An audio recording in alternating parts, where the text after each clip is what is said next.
Cada vez es todo más precario, los sueldos no cubren nuestros gastos y estamos todos acojonados.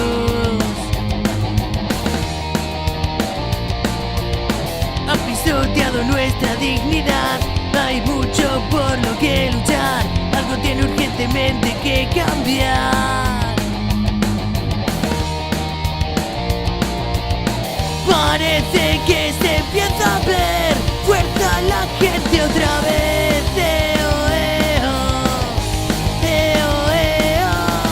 Espero volvernos a ver en las calles otra vez.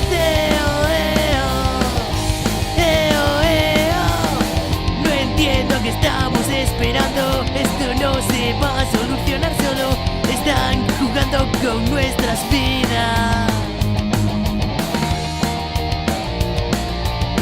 No te quedes fumando y bebiendo, únete a la nueva rebelión, las calles te están llamando.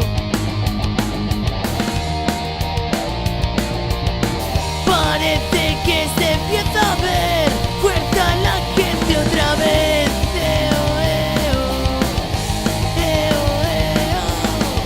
Espero volvernos a ver en las calles otra vez.